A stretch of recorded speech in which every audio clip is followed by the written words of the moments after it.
Let's start things off nice and easy. Can you give me your name, your age, and your occupation?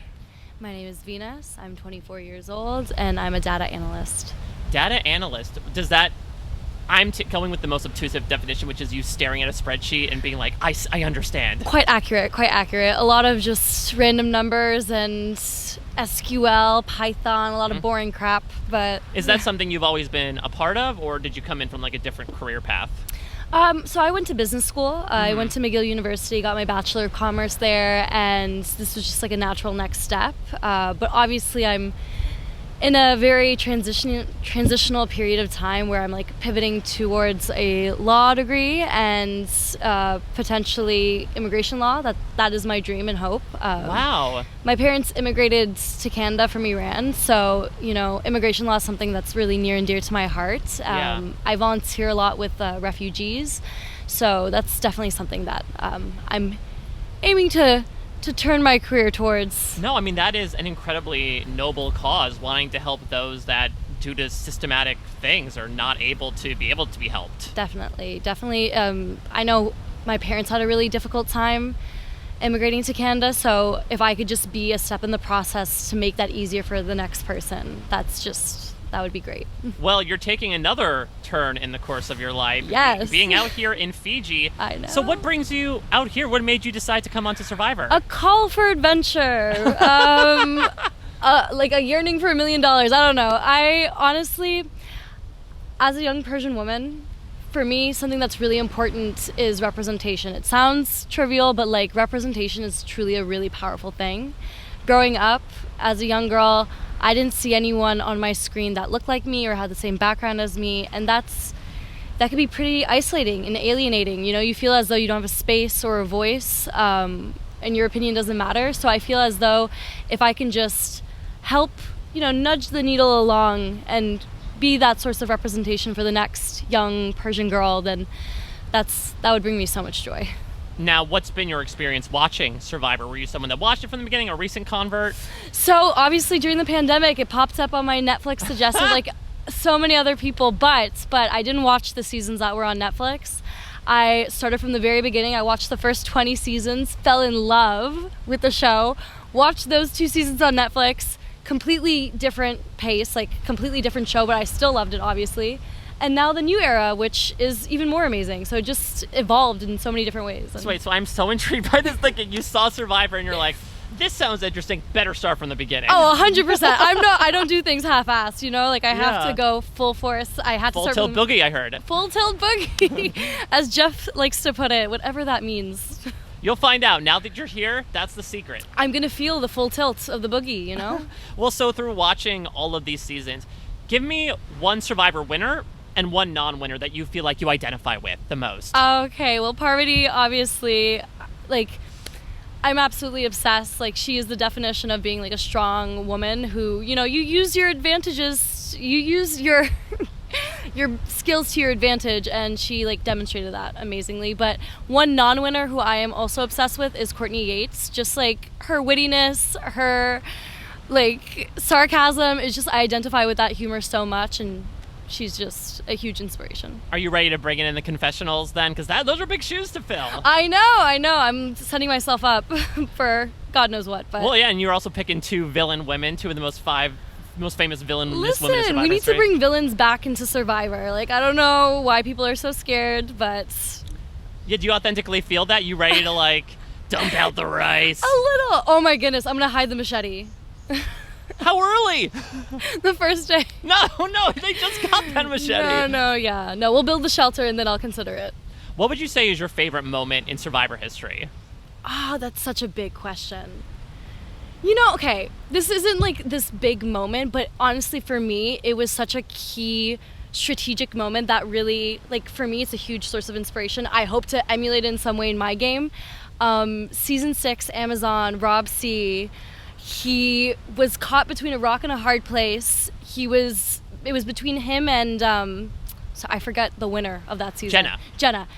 One of them was about to be voted out. Chrissy was the one in the middle. She had all the power, and he just circumvented all of that. He was like, you know what? I'm going to take your power from you. I'm going to go straight to Jenna, and we'll just kick you out instead. And I found that to be such a smart move. And just like, it sounds small, but I feel like it's such a good representation of how strategic mind can get you out of a really tough place in Survivor. Well, I'm not sure if you know, but when I was describing the podcast, this is his podcast. I know, it's his... Okay. Okay. Yeah. I'm not kissing his ass, I swear. I mean, he'd be fine with that, either way. Very good.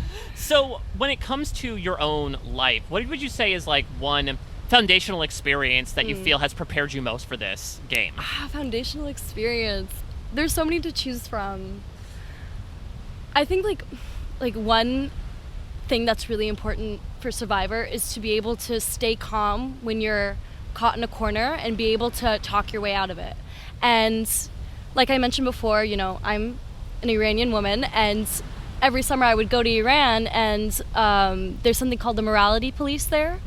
So obviously I'm very westernized. I was born and raised in Canada, and I did not really take good care of like wearing my hijab and like fitting into those rules and standards. So there was a time where I was actually stopped by the morality police, and it's like a very scary situation. Like it's a situation where they can take you away and it has serious implications, and I was thankfully able to stall them as long as I possibly could and distract them until I was able to get help from like family and friends who were able to catch up to me and like pull me out of that situation. So I feel like if I'm able to stay calm, cool, and collected under those circumstances, I feel like there's nothing Survivor can't throw at me that I can't handle. What do you think you're going to be perceived as? Oh my God. See, I hate this question because I feel like it's going to be negative. I feel like people are going to see me and they're going to think, oh, she's some princess. She doesn't want to get her hands dirty, you know, Queen of Sheba, whatever you may say. But that can be further from the truth. Like, I can get my hands dirty. I handle my own shit. Like, I'm a very independent woman, so I'm excited to, you know, flip the script and show people exactly what I'm made of. When you talk about scripts, I mean, you described yourself in your bio as a Regina George, of like someone who has that tough exterior Exactly. and that soft inside. I mean, hopefully no buses are run over you, but like, Yeah. I would imagine you're hoping promptly to show people what you are capable of from an emotional perspective as well. Yeah, I mean, like, I don't look it, but I'm actually such a crybaby. My best friend and my roommate told me before coming on the show, like, don't cry on camera. Promise me you won't cry on camera. But I'm like, it's bound to happen. It's such a big part of who I am. A very emotional being, so let's see. Yeah, I mean, that's the thing is we've proven, especially in this new era, that authenticity can win you $1 million at the end of the day. Vulnerability is key, truly. Yeah. So we'll see. Let's see. I have a tendency to put up walls, so hopefully I can bring those down just for a moment. Interesting. Is that just instinctual? Is it from a particular experience? I mean, like, as a kid, like, I was bullied quite a bit, so like, you have a tendency to hide who you really are, because for so long, like, I was judged and criticized for who I was. It made me feel as though, like, there was something wrong with me. Like, there's something I need to change about myself. But in reality, like, as you get older, you realize that you can only be yourself. Like, everyone else is already taken. You can just be who you are. And so hopefully I can show a little bit of that vulnerability in the game. I want to bring in something else from your bio. You said that your threshold to earn your trust is high. Oh, yeah. But you can become a fast friend. Now, like, that's great in the first few days, can be very tough if those friends turn into enemies. Ooh. How are you anticipating that ends up, you know, playing into your Survivor game? Interesting. I don't know. If someone becomes my enemy, they're just going to be voted out. So I don't think it'll be much of an issue. Well, when it comes to alliances in general, are you eyeballing like a number one, a ride or die? Oh, definitely. I mean, there's some, you know, I shifting about. I feel like there are some areas where I may lack in that other people might make up for. And so I feel like I'll probably look for people who fill in those gaps. Can you describe those gaps for me? Like a meat shield, you know? Yeah. Like, I'm a tiny girl. Like, I think I can handle my own shit, but like, it doesn't hurt to have some muscle to help you out. Yeah. Are you eyeballing anyone right now? Because it's been days. All you've had to do is look at people. Anyone in particular stand out to you? Like, yes, a few people, but like, I don't know. Should I describe them to you? Please, yes. Oh, there's one guy in particular, like, I wrote him in my notes as Honest Abe. Like, he looks like Abraham Lincoln. Like, I swear to God, I've seen him on my pennies. Like, I feel like I could trust him, you know? So, definitely looking to be my number one. Maybe that was proper on his part. Like, grow out the Abe Lincoln beard. Everyone will trust me. Honestly, yeah, it's a smart strategy. Now, what about on the other side of the Ooh. penny? Are there other people that you are looking at right now and saying, like, if you wind up on the same tribe as me, worst case scenario? Yeah, I'm not gonna describe them, but, you know, I feel like some people have that like resting bitch face. I have the same thing, so I don't want to judge preemptively, but there are a few people who, you know, when I smile at them, they don't smile back, and that just rubs me the wrong way. What would you say is your biggest superpower in your life that you would be bringing into this game? My persuasiveness. I have a you know, a way of bringing people around to seeing my point of view, so I feel like that'll help me out. Are there any particular tactics that you use, or is it just your general? Just batting my eyelashes. I don't know. Honestly, like, because I have such a high threshold to like earn my trust, I feel like when people do get to see that vulnerable side of me, they feel more invested in me, and so they feel more of a loyalty to me. And I feel like in that way, I'm able to like persuade them more, you know? What about your biggest kryptonite? Is it those walls we were talking about? Is that high threshold? My biggest, yeah, definitely. I feel like I want to be vulnerable, but I am also afraid that I'm probably going to be a little cold to start off with. It's going to be hard for me to warm up to people, so hopefully that doesn't hold me back. I mean, you have that in mind. Is there like any particular thing you're trying to pursue in the first few days in terms of like a game plan, given all that information? A game plan is just to be likable. You don't want to be the bitch people hate the first day, you know? Like, I'm trying to smile and laugh at people's jokes and like be as pleasant as possible. Hopefully that works. Hopefully that's enough. Well, I'll throw out a scenario from the first few days to maybe play into that. So let's say like day 2 or 3, a boat pulls up at your camp, a guy's on it, you know what that means. Yeah. One person has to go on a journey. Yes. Are you trying to get yourself sent, or are you trying to get someone else to get sent? What's your strategy? I mean, okay, normally I would say I would volunteer as tribute, you know, like I want to step up, but seeing how the new era has been going, I would probably want to send someone I would want to maybe screw over a little bit. You have the chance of losing your vote, and for me, like, your vote is your voice in the game, so if I can throw someone, I don't want to throw someone under the bus, but I would take a step back and let them get hit by it, kind of, you know? Well, even outside of journeys, how much do you want to factor advantages into your game? We've seen they've been blessings and curses, especially in recent seasons. How much do you want to bank those? I mean, like, listen, I'm going to go big or go home. Like, I will take whatever risk there is, because Jeff even said it to us, like, on the first day when he saw us at Ponderosa. He was like, listen, like, just understand and accept the fact that you're probably not going to win. You're definitely not going to win. You'll probably be the first one out. So you might as well just play as hard as you can, because you don't want to leave with regret. And that's my mentality. Interesting. Talk to me about your decision making. Okay. When you make a decision in your life, what's your process? Are you someone who has like a step-by-step method in your head, or are you someone who says more by your gut? This is how I'm gonna go. Screw my gut. Okay, I'm very logical. Okay, I have I'm very systematic. Like, there's a full checklist in my mind, and the gut, you know, it plays a role into it. But if I don't feel completely confident, like on paper, I'm not gonna go through with something, you know? So how is that gonna translate here? Are you gonna try to rely more on your gut, or are you still gonna try to make that checklist? I've been making a checklist back there, you know? Like, I will listen to my gut when it comes to the social game, but when it comes to the actual strategic part of like who to vote out, what blind sides to take risks on, like that will probably be more strategic. Yeah. Are there like any decisions that you've seen in Survivor history where you're like pointing at the screen being like, why did you do that? I totally wouldn't have made that decision.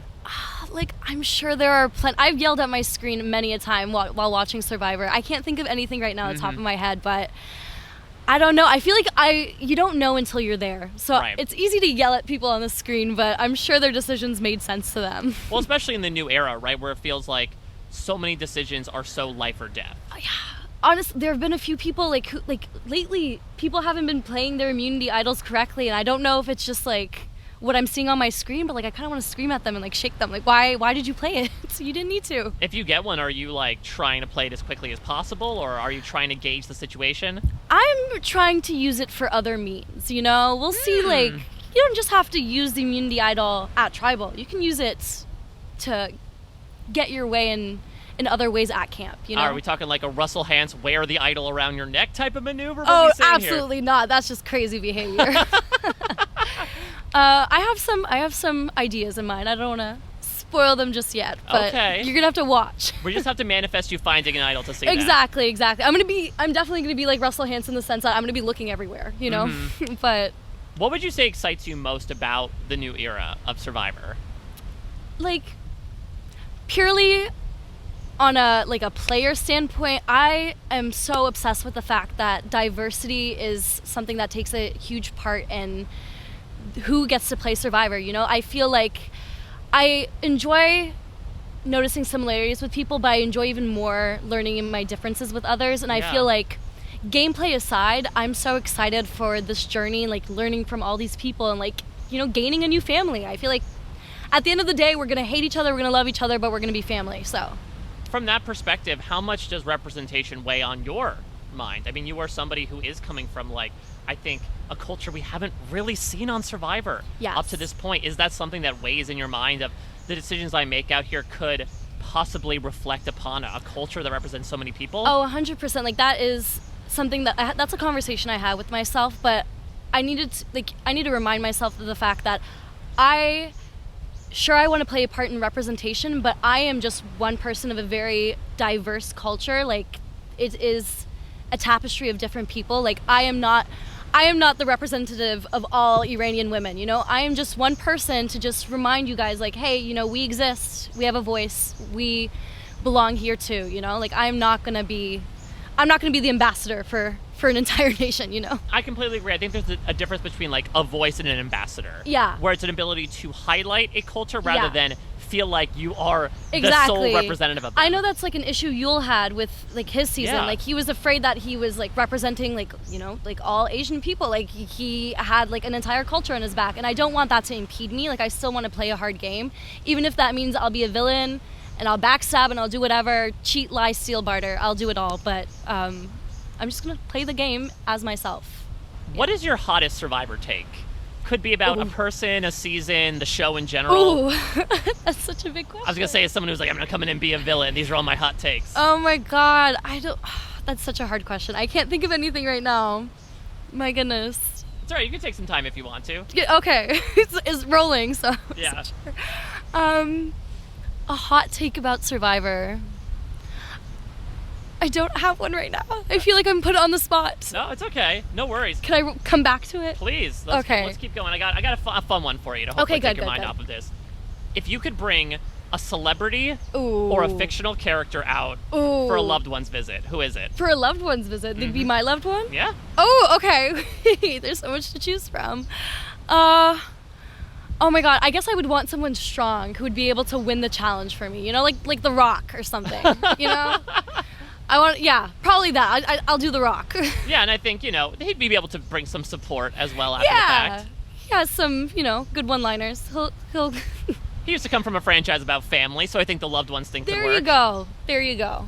How are you feeling right now? I mean, I imagine there's so much going on right now in just the time leading up to it all opening up. It's only potential in front of you. What's the cocktail of emotions at the moment before it gets poured out? I feel very frenetic right now. There's a lot of excited energy, but there's also a lot of nervous energy.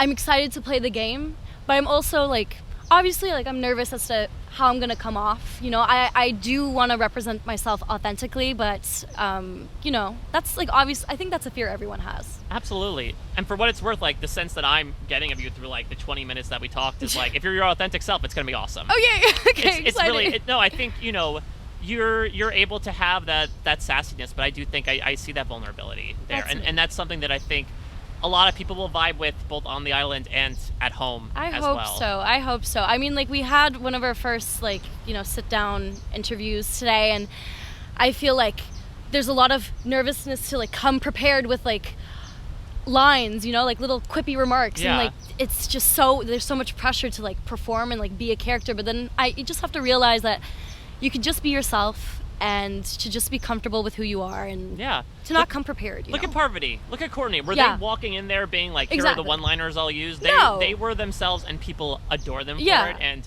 it'll be the same for you. I hope so. Knock on wood. Yeah, you're going to be in the newest planet in the Survivor solar system. Oh my god, I bet you had that written already. Just off the top of the noggin. Look at that. Wow, I love it. Well, we are all set. You are good to go. This was such a delight. Amazing. I hope to talk to you again. We will definitely talk. We'll be hanging around, but we'll definitely be chatting once it's all said and done. This is amazing. Thank you so much.